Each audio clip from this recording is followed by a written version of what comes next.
வணக்கம். Welcome to Varnika news channel.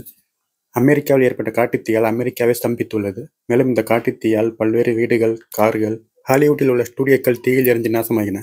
இதுவரை 1,37,000 பேர் தங்கள் உடைமைகளை விட்டு வீட்டை விட்டு வெளியேறியுள்ளனர். மேலும் இந்த காட்டுத்தீ அமெரிக்காவில் எந்த அளவுக்கு பாதிப்பை ஏற்படுத்தியுள்ளது என்பது பற்றி இந்த பதிவில் டீட்டெயிலாக பார்க்கலாம். அதுக்கு முன்னாடி நீங்கள் இப்போ தான் first time Varnika news channel பார்க்குறீங்கன்னா லைக் பண்ணுங்கள், சப்ஸ்கிரைப் பண்ணுங்கள். அமெரிக்காவில் லாஸ் ஏஞ்சல்ஸ் முழுவதும் கட்டுப்பாடு இல்லாமல் பரவி வரும் காட்டுத்தீக்கு 7 பேர் உயிரிழந்துள்ளனர். காட்டுத்தீ காரணமாக பரவலான அழிவு ஏற்பட்டு அங்கு வசித்து வரும் மக்கள் தங்களின் வீடுகளை விட்டு வெளியேறும் கட்டாயத்துக்கு தள்ளப்பட்டுள்ளனர். இதனிடையே ஹாலிவுட்டுக்கான குறியீடாக விளங்கும் ஹாலிவுட் மலைகளில் சன்செட் என்று அழைக்கப்படும் புதிய தீ வேகமாக பரவி வருது. லாஸ் ஏஞ்சல்ஸ் தீயணைப்புத்துறை கணிப்புப்படி சன்செட் தீ தற்போது 20 ஏக்கர் வரை பரவியுள்ளது.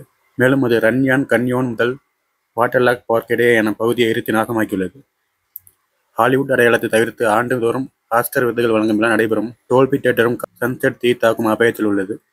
அதேபோல் ஹாலிவுட்டின் பிற அடையாளங்களான ஹாலிவுட் பவுல் வெளிப்புற ஆம்பி தியேட்டர் மற்றும் ஹாலிவுட் லாக் ஆஃப் ஃபேம் போன்றவையும் தீ தாக்கும் அபாயத்தில் உள்ளது. பல ஹாலிவுட் படங்கள் எடுக்கப்பட்டுள்ள ஸ்டுடியோக்கள் தீயில் எரிஞ்சு நாசமாகின. ஒட்டுமொத்தமாக 4,5 லட்சம் கோடி ரூபாய் மதிப்புக்கு இழப்பு ஏற்பட்டுள்ளதாக அதிகாரிகள் தெரிவித்துள்ளனர்.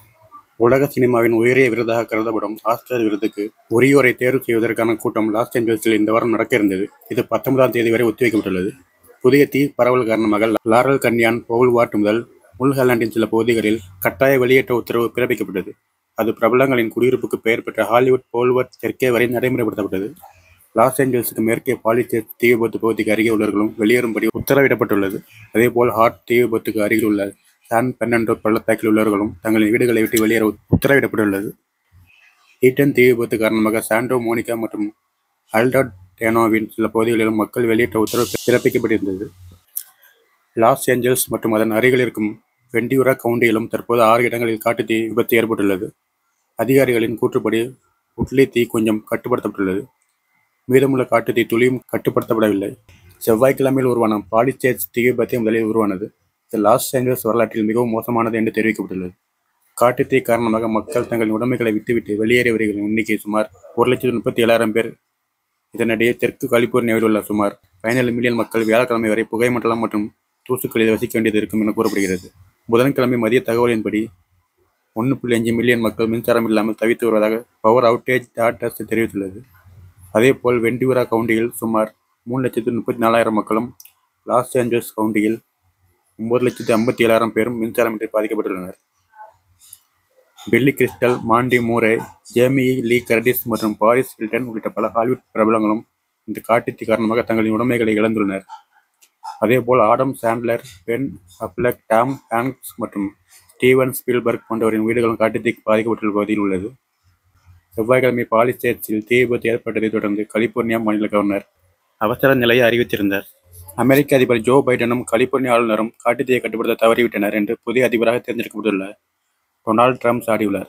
ஜனவரி 20ஆம் தேதி பதவியேற்க உள்ள ட்ரம்ப் தற்போதைய காட்டுத்தீ பிரச்சினையை எதிர்த்து போராடுவதற்கு தேவையான ஆதாரங்கள் இன்றி ஜோ பைடன் தன்னை விட்டுச் செல்வதாக குற்றம் சாட்டியுள்ளார்.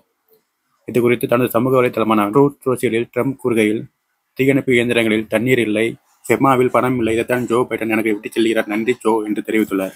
காட்டுத்தீயின் கொடூரம் அமெரிக்காவின் பல இடங்களில், குறிப்பாக கலிபோர்னியா, ஒரேகான் போன்ற மாநிலங்களில் காட்டுத்தீ பயங்கரமாக பரவி வருது. வெப்பம் அதிகமாக இருப்பதாலும் காற்று வேகமாக வீசுவதாலும் தீ இன்னும் வேகமாக பரவி வீடுகளை எரித்து மக்களை பாதித்து வருது. ஏன் இப்படி நடக்குது? இதற்கு பல காரணங்கள் இருக்கு. காலநிலை மாற்றம், வறட்சி, மனிதர்களின் அலட்சியம் போன்ற முக்கிய காரணங்கள். சில சமயங்களில் மின்கம்பிகள் பழுதாவதாலோ எதிர்பாராத நிகழ்வுகளாலோ தீப்பற்றி எரிந்துவிடும். தீயணைப்பு படையினர், தீயணைப்பு வீரர்கள் தினமும் தீயை அணைக்கும் பணியில் ஈடுபட்டு வருகிறார்கள். விமானங்கள் மூலம் தண்ணீர் தெளித்து தீயை அணைக்கும் பணி நடைபெறுகிறது. பாதிக்கப்பட்ட பகுதிகளில் இருந்து மக்களை பாதுகாப்பான இடங்களுக்கு அனுப்பி வைக்கிறார்கள். அரசாங்கம் நிவாரண பணிகளை மேற்கொண்டு வருது. இந்த சூழ்நிலை எப்போது மாறும்? இது ஒரு பெரிய பிரச்சனை. இதை தீர்க்க நிறைய காலம் ஆகலாம். காலநிலை மாற்றத்தை கட்டுப்படுத்துவது, காடுகளை பாதுகாப்பது போன்ற நடவடிக்கைகள் மேற்கொள்ளப்பட வேண்டும். இந்த சூழ்நிலையில் நாம் என்ன செய்ய வேண்டும்? தீயை கவனமாக கையாள வேண்டும்.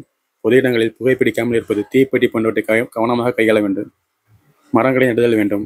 மரங்கள் காற்று மாசுபாட்டை குறைத்து மழையை பெய்ய வைக்கும். அரசாங்கம் எடுக்கும் நடவடிக்கைகளுக்கு ஆதரவு கொடுக்க வேண்டும். அமெரிக்காவில் நடக்கும் காட்டுத்தீ நம்மை எல்லாம் சிந்திக்க வைக்கும். நாம் இயற்கையை பாதுகாக்க வேண்டியது அவசியம். இல்லையென்றால் இது போன்ற சம்பவங்கள் தொடர்ந்து நடக்கக்கூடும். இதற்கிடையே அமெரிக்காவில் ஏற்பட்டுள்ள காட்டுத்தீயை அணைக்கும் பணிகள் கனடா தீயணைப்பு வீரர்களும் உதவி வருகின்றனர். கனடாவை அமெரிக்காவுடன் இணைப்பதற்காக அமெரிக்க அதிபராக தேர்ந்தெடுக்கப்பட்டுள்ள டொனால்ட் ட்ரம்ப் வலியுறுத்தி வரும் நிலையில் கனடா பிரதமர் ஜஸ்டின் ட்ரூடோ தொடர்ந்து மறுத்து வருகிறார். இந்த நிலையில் அமெரிக்காவில் ஏற்பட்டுள்ள காட்டுத்தீயை அணைக்க உதவும் ட்ரூடோ தனது எக்ஸ் தளத்தில் அண்டை வீட்டுக்காரர்களுக்கு உதவுகிறார்கள் என்று பதிவிட்டுள்ளார். பசிபிக் பாலிச்சர்ச், அல்டடேனா பகுதிகளில் பல மில்லியன் டாலர் மதிப்புள்ள கட்டிடங்கள் எரிந்து சாம்பலாகின. அப்பகுதியில் வசிக்கும் 1,80,000 குடியிருப்பாளர்கள் வெளியேறவும் உத்தரவிடப்பட்டுள்ளனர். லாஸ் ஏஞ்சல்ஸ் கவுண்டியில் ஏற்பட்ட காட்டுத்தீயால் இதுவரையில் 10 பேர் பலியாகினர். பலி எண்ணிக்கை மேலும் உயரக்கூடும் என்று அஞ்சப்படுகிறது. கவுண்டியில் ஏற்பட்ட காட்டுத்தீயை அணுகுண்டுக்கு பிறகான மிகப்பெரிய பேரழிவாக கருதுகின்றனர். இந்த பகுதிகளில் ஒரு அணுகுண்டு வீசப்பட்டது போல் தெரிவதாகவும் சொல்கின்றனர். கலிபோர்னியாவின் வரலாற்றில் இது மிக பெரும் பேரழிவு தரும் தீ விபத்து என்று அதிபர் ஜோ பைடன் தெரிவித்தார். கடந்த 8 மாதங்களாக தெற்கு கலிபோர்னியாவில் அதிக மழைப்பொழிவு இல்லாதது பிரச்சனையை மேலும் மோசமாக்கியுள்ளது. மேலும் பல்வேறு தகவல்கள் மற்றும் செய்திகளுக்கு வர்ணிகா நியூஸ் சேனல் சப்ஸ்கிரைப் பண்ணுங்க. மீண்டும் அடுத்த வீடியோவில் சந்திக்கிறேன். நன்றி, வணக்கம்.